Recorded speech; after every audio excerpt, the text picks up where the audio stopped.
Bienvenue à 2 pour 1 de passion. Chaque semaine, on va rencontrer des passionnés qui ont décidé de vivre leur rêve pour connaître leur histoire. Cette semaine, on va visiter le restaurant Le Robin des Bois qui encourage le bénévolat créatif et qui remet à chaque fin d'année tous ses profits à des organismes de charité. On rencontre Judy Survey qui est derrière ce beau projet de fou.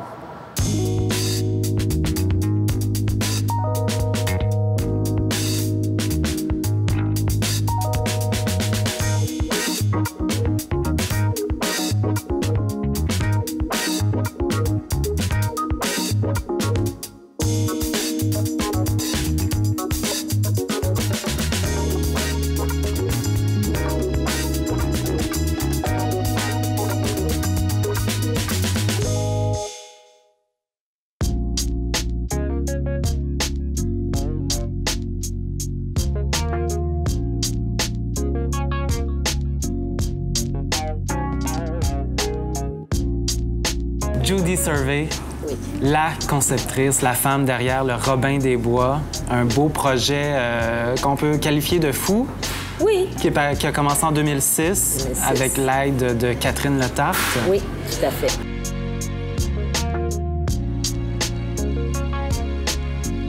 Et vous réussissez à survivre et vous le faites quand même bien, puisque vous avez des profits que vous remettez après. On a remis à peu près 60 000 en 8 ans en payant nos dettes, parce qu'évidemment, ça prend beaucoup pour partir un restaurant. On a besoin quand même beaucoup de financement. Donc, on est content et les bénévoles, c'est extraordinaire. Les gens sont extraordinaires. Il y en a toujours qui reviennent. Ça, c'est... Ce qui est plus difficile pour nous, c'est faire des profits. Oui. Ce qui est... On pensait que ça serait peut-être plus difficile, le bénévolat. Et ça se passe très bien. Les gens sont vraiment très généreux. Puis on a des équipes de travail. On a beaucoup de team building qui viennent, des entreprises qui viennent, qui invitent leurs clients, qui invitent des amis à venir manger, soit qu'ils payent pour eux ou non, c'est pas grave. Mais donc, qui remplissent la place, ça nous amène des gens. Et en même temps, ça fait du team building en équipe. Là, les patrons qui servent, les employés, tout ça, c'est super cool.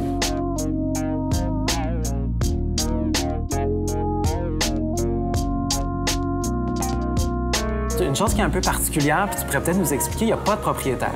Non, c'est un organisme. On dit à but non lucratif, mais j'aime pas ça, ce mot-là, parce qu'on est à but lucratif social. On veut se faire de l'argent, il faut se faire de l'argent.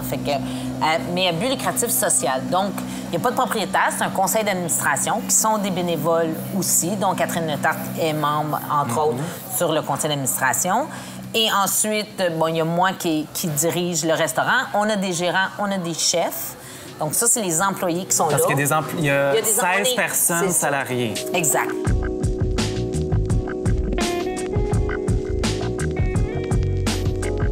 Les gens, on les invite à venir manger ici parce qu'en même temps, ils vont faire une bonne action. Il y a de l'argent qui va aller à des organismes. Mais également, on invite les gens.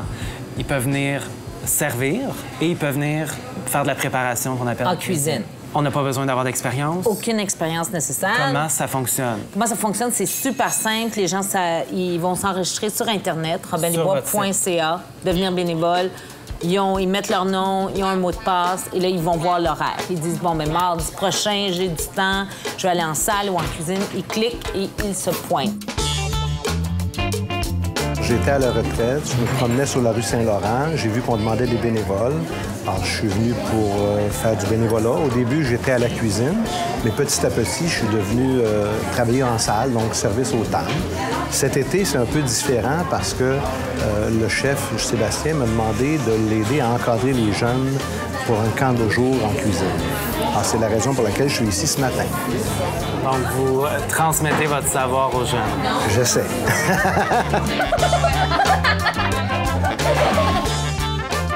Ici, une chose que j'aime, vous parlez souvent quand vous expliquez la mission du Robin des Bois, il y a le bénévolat créatif. Je trouve que c'est une belle expression parce que vous encouragez le don de soi, le dépassement, vous avez des valeurs, vous avez une philosophie. J'aimerais ça que tu me... Bien, ce qui était vraiment la première intention de ce projet, c'était d'avoir un lieu où est-ce qu'on peut faire du bénévolat sans être en contact direct avec la misère. Donc, c'était de trouver des manières ludiques, dans le plaisir, d'aider notre communauté.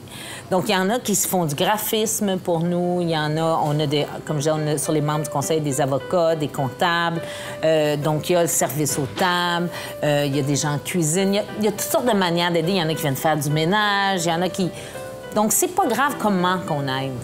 Et même venir manger, c'est en quelque part aider.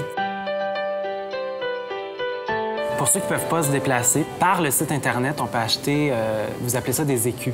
Oui, c'est des certificats cadeaux, mais en métal, un peu Robin des Bois, avec une petite pochette en Suède. Et c'est des écus de 20, 50 ou 100 qu'ils peuvent offrir en cadeau ou même venir manger éventuellement.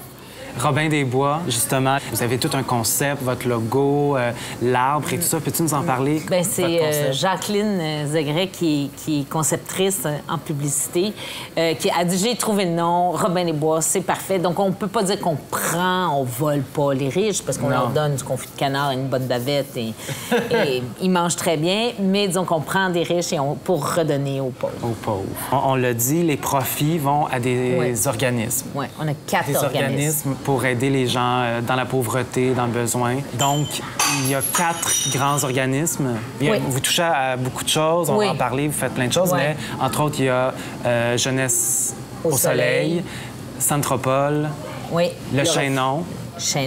Refuge des gens. Le refuge, oui. C'est des gens qui travaillent au niveau de la pauvreté urbaine. C'est un peu... c'est ce qui nous... parce qu'évidemment, il y en a tellement de gens qui ont besoin d'aide et tout. Mais on voulait quand même se cibler. Puis c'est quand même des gens qui étaient... Bien, le refuge a déménagé, mais qui étaient autour de nous... Du Robin des Bois.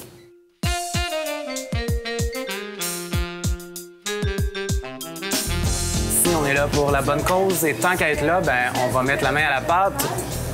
Je vous invite à découvrir ma technique pour une bonne tapenade d'olives. Je me suis lavé les mains avant, je tiens à préciser. Si vous voulez apprendre quelque chose, c'est aujourd'hui que ça se passe, regardez bien ça. Une autre belle chose, une belle activité que vous faites tout le long de l'émission, on voit des enfants se promener. Oui. C'est tout l'été, il y a eu des camps. Un camp de cuisine. Donc, comment ça fonctionne? C'est un camp de jour de 10 à 13 ans. Et donc, le matin, ils sont en cuisine, ils préparent une recette. C'est des pays différents à chaque jour. Et le vendredi, on est ouvert au public et les gens peuvent venir manger. Et c'est les jeunes qui ont préparé le repas et qui servent aussi les clients. Et ça, c'est très, très, très populaire. Et l'après-midi, habituellement, ils vont faire une activité. Soit ils vont à la piscine ou ils vont visiter des jardins communautaires, ils vont au quartier chinois, au marché Jean Talon, pour les ouvrir les horizons, à goûter plein de trucs, à rencontrer différentes personnes. Comment je fais pour demander l'addition? Comment je fais pour demander l'addition? C'est sûr que les enfants demandent que ce soit des enfants qui sont intéressés par la cuisine. Parce qu'on a déjà eu par le passé des familles qui pensent qu'on va changer les habitudes alimentaires de leurs enfants depuis 10 ans de vie, qui mangent des hot dogs puis qui s'en foutent de la nourriture. Il y en a qui pensent que leurs enfants sortant d'ici vont manger du brocoli? Genre. Et c'est vraiment pas une faveur parce qu'ils dérangent les autres enfants, ça les intéresse pas, they don't care. Et c'est correct, chacun ses goûts, mais on demande d'avoir une certaine base culinaire. Bien, d'intérêt, juste d'intérêt. Jody, bientôt les 10 ans du Robin qui s'en viennent. Quels sont les projets? Qu'est-ce que tu espères? Bon, on espère que les gens vont venir, de faire de plus en plus de profit pour aider les gens, mais je pense que tu as des idées, peut-être jardin, cultiver tes trucs un peu plus. Bien, c'est sûr que quand on rêve, l'équipe ici, avec les chefs, tout ça, on aimerait savoir un jardin sur le toit, on aimerait ça être propriétaire de notre espace. Il parlait même d'avoir une petite auberge avec... parce qu'on a beaucoup quand même de touristes qui viennent nous voir. Donc, évidemment, c'est de faire profiter le plus possible financièrement nos 4 organismes et avoir nos produits dans un grand supermarché, là. Ça serait très... d'avoir toute la ligne Robin des Bois. La ligne pourrait se retrouver partout. Ça, on aimerait vraiment ça pour avoir une petite partie des profits qui retournent à nos organismes. Comme un peu... c'est quel acteur là, qui faisait ça, là? Ça s'appelle Paul Newman, là, sa vinaigrette. Là. Oui, c'est vrai. C'est important. Tout est dans le mouvement. Ah, il y a des noyaux, hein? Les noyaux, on les enlève, les amis? Parfait. La communauté artistique. Oui. Il y a comme un... parlent beaucoup, viennent beaucoup, oui. participent. Oui. C'est parce que tu étais dans ce milieu-là, Oui. tu as beaucoup de contacts. C'est ça. Oui, je les connaissais. J'en connais beaucoup, je les connaissais. Et c'est sûr qu'au quotidien, ils sont peut-être moins ici, quoi qu'ils viennent beaucoup manger et tout ça. Mais aussitôt qu'on a des événements, des levées de fonds, on a des levées de fonds 2 fois par année. Ils viennent avec grand plaisir, que ce soit Geneviève Bouillette, Anne-Marie Cadieux, Christian Bégin. En tout cas, ils sont... Il y en a plein. Oui, il y en a Participent, plein. Il y a quelques Oui. années, vous avez fait des belles campagnes publicitaires, Oui. télévision, plusieurs comédiens ont participé. Oui. Vous avez un très bon porte-parole depuis Oui, le début. Patrice, on Cocro. l'adore. Oui. Parle-moi de votre relation, comment il est entré dans le Robin des Bois. Ben, Patrice, il est venu à un événement qu'on a eu et ça a été un naturel. C'est vraiment quelqu'un d'extraordinaire, qui est super généreux, qui est très drôle, qui se prend pas au sérieux. Bon, ça rentre dans notre philosophie. Il est super généreux. Il est très bon dans toutes les émissions de TV, là, des quiz puis des affaires de même. Là, il va nous chercher plein d'argent parce qu'on l'appelle un peu Rain Man. Là. Il est un peu... il est capable de... Il a une bonne mémoire et je pense que c'est quelqu'un d'assez intelligent. Très intelligent. Ouais. Très intelligent, très rapide, là, puis il aime ça, ces trucs-là. Donc, c'est un naturel. Puis il est prêt, écoute, il se met des cols en verre. Il fait tout ici, là. On peut le voir. Couper des légumes. Il pourrait venir vous servir en col en verre. Si on lui... Oui, bien, on a eu des événements, puis il s'est mis en colin. C'était bien Robin, puis... Merci beaucoup, Jody. Merci Bonne continuité, longue vie au Robin. Merci beaucoup. Merci d'être venu nous voir. À 2 pour 1 de passion, nos invités sont généreux et impliqués. Patrice Cocro, comédien, porte-parole du Robin des Bois depuis presque le début. Oui. Comment t'as entendu parler du Robin des Bois? Comment tu t'es retrouvé et pourquoi? Par hasard, on va dire, avant l'ouverture du Robin des Bois en 2007, j'entendais parler de ça, le Robin des Bois, ça m'intriguait. Et par une personne que je connaissais, j'ai assisté à l'ouverture du Robin des Bois et j'ai trouvé la formule vraiment non seulement intéressante, mais très inspirante. Et donc, j'ai rencontré Judy Servet, la directrice du Robin, et ça a cliqué tout de suite. On avait des atomes crochus, puis rapidement, elle m'a proposé de devenir porte-parole du Robin des Bois, ce que j'ai accepté en 2008. Ouais. Ce beau projet-là est une idée folle de Judy Servet. Oui. Comment tu décrirais cette femme-là qui est devenue une amie depuis le temps? Comment je la décrirais, Judy? C'est une femme de cœur, d'abord et avant tout. Une femme de cœur, une femme qui propose, qui crée. C'est une créatrice qui va avec son cœur, qui va dans des sentiers inconnus parce que c'est une formule complètement nouvelle. Et je trouve que c'est porteur, ça génère des rencontres, ça génère beaucoup au niveau affectif, humain, entraide. C'est unique dans notre monde qui carbure au profit, à chacun pour soi. Ça fait du bien. C'est à travers les jeux télévisés, entre autres les quiz, que souvent, j'associe le Robin des Bois. Et donc, ce que je reçois comme montant de participants, je peux le remettre au Robin. Et aussi, j'invite beaucoup des gens, des connaissances, des amis à venir manger ici. Il y en a qui ne connaissaient pas. Donc, c'est ma façon de faire connaître le Robin des Bois. La passion, pour toi, c'est quoi? La définition de vos passions? Mon Dieu, être à l'écoute de sa propre différence, manifester sa propre différence et puis revenir à ce qui nous anime, littéralement du mot anima, de l'âme, de ce qui nous anime individuellement, au lieu de gommer ça pour essayer de fitter dans ce monde-là, revenir à la passion dans ce qui nous anime puis le mettre en lumière. Puis ça fait du bien, ça donne de l'espace, ça donne la couleur, ça donne la santé morale, psychique, physique. Allons vers la passion, mais notre passion intime puis la proposer, la donner aux gens. Justement, on voit la couverture de ton livre à l'écran présentement. Oui. Guérir à gorge déployée, paru aux Éditions de l'Homme. Oui. Un livre qui porte sur l'anxiété, parce que ça a été un gros travail que tu as fait sur toi. Oui. Et tu disais de ce projet-là que c'était tellement important que tu as comparé ça à un accouchement. Oui. Tu accouches de ça. Carrément, parce que... C'est important pour toi. Oui. à travers 30 ans de travail sur moi-même, depuis la crise initiale d'anxiété jusqu'à aujourd'hui. Je me suis débattu avec mes démons, j'ai appris à les mettre en lumière et tout ça. Et oui, j'étais prêt en écrivant ce livre-là. C'était une synthèse, je la portais en moi, puis de la mettre au monde, de la proposer aux gens, de la partager. Et même si je suis pas psychologue, thérapeute ou scientifique ou spécialiste, je me suis tracé un chemin, j'ai trouvé mes propres solutions et traductions à ce mal-là, ce qui fait que je me suis libéré, je me suis affranchi de ces entraves-là, puis je reprends l'avion, je fonctionne bien.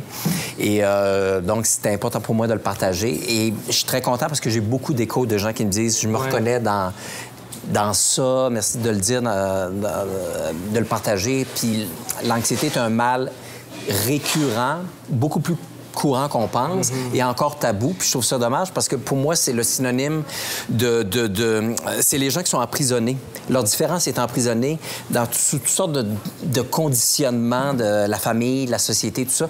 Je dis, mais il faut se libérer de ça parce que l'anxiété, pour moi, c'est un conflit entre notre essence puis notre conditionnement. Alors, il faut se libérer puis proposer, dans la mesure du possible, sa différence pour rayonner, finalement. Après l'émission, bon, tu vas aller jouer au théâtre. Fait que question de te relaxer, de défouler un peu. Il y a une petite salle ici où on peut aller faire ça. C'est une salle de défoulement. T'aimes bien ça, toi, cette salle-là, hein, je pense? Oui. Tu l'as souvent? Bien, ça fait un bout de temps. Ça fait un bout de temps que je l'ai utilisé, mais une salle de défoulement où est-ce qu'on peut, moyennant 5 $ l'assiette, la lancer sur un mur, puis en criant, puis se libérer d'une frustration. Et elles sont nombreuses, on le sait, en ville. Hein? Tout à fait. Avec les cônes oranges. Il y en a-tu des cônes oranges, mais il y en a-tu des maudits cônes oranges? Fait que moi, je suis prête à sortir un 20 $. Fait que ça va nous faire quand même 4 assiettes. C'est super. Puis on se défoule-tu au nom des cônes oranges? Oui. Super, on va aller faire Parfait. ça. OK, super.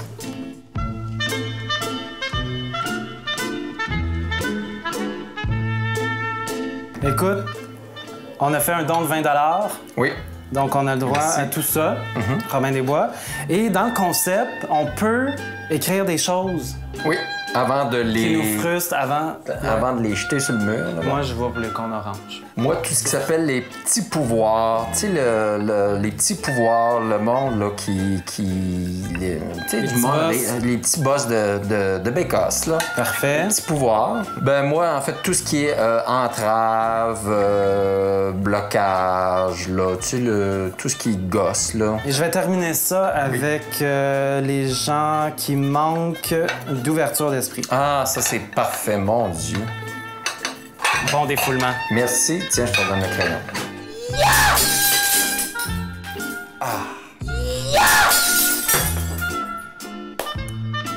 Ah, que ça fait du bien.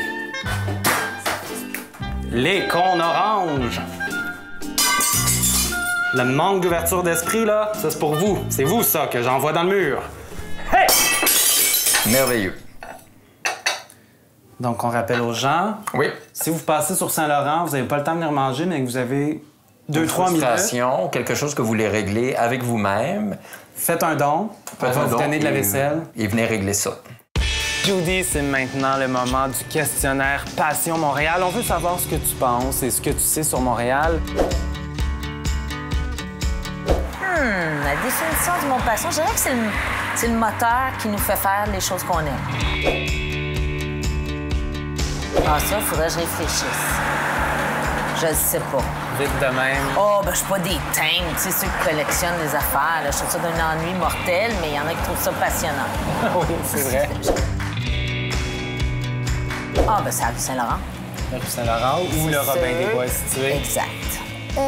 C'est Sainte-Catherine ou Sainte-Catherine. La rue Sainte-Catherine où il y a plein de magasins. Ouais, Ça, t'aimes ça? ouais. C'est Bernard. La rue Bernard? Ouais, la rue Bernard. Il y a plein de restaurants, fait que je trouve ça vraiment le fun à aller marcher là. Ce serait peut-être la rue Saint-Laurent parce qu'il y a vraiment des bons restos, des magasins cool, puis ouais, c'est ça. Ben, moi, c'est la rue Lazare, parce que c'est la rue que j'habite, puis je passe la plupart de mon temps là, puis c'est là où beaucoup de gens de ma famille vont et mes amis, des affaires de même. Je sais son nom de famille. C'est quoi? Denis Coderre. Denis Coderre. Ouais, c'est ça. L'as-tu déjà vu, lui? Non, juste dans le journal. Dans le journal. Est-ce que tu sais à quoi il ressemble? Oui, il a comme une petite bédaine, je pense. Ben, il a les cheveux noirs, il a des lunettes. Puis, ben... Lui, il doit venir manger sur Saint-Laurent, hein? Il y a une bonne bédaine.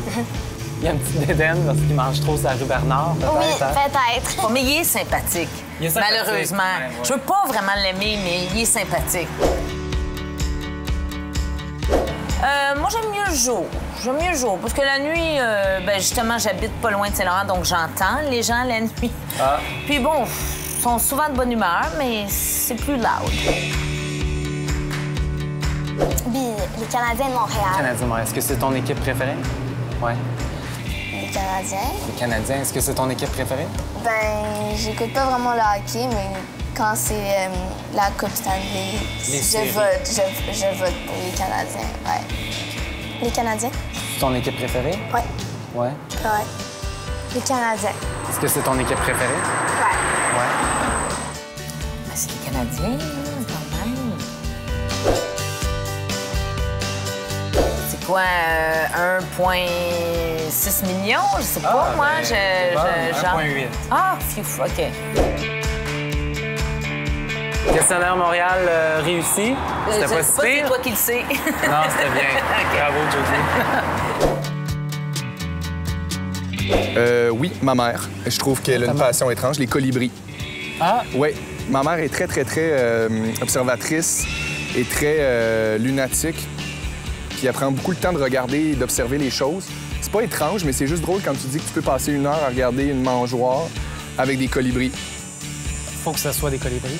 Faut que ce soit des colibris. Ah. Puis je peux même te dire que les femelles sont plus tranquilles que les mâles. Pour tout savoir sur nos invités, suivez-nous sur Facebook. Coordonnées, adresses et liens, ils sont toujours disponibles. Merci beaucoup d'avoir été des nôtres et à bientôt.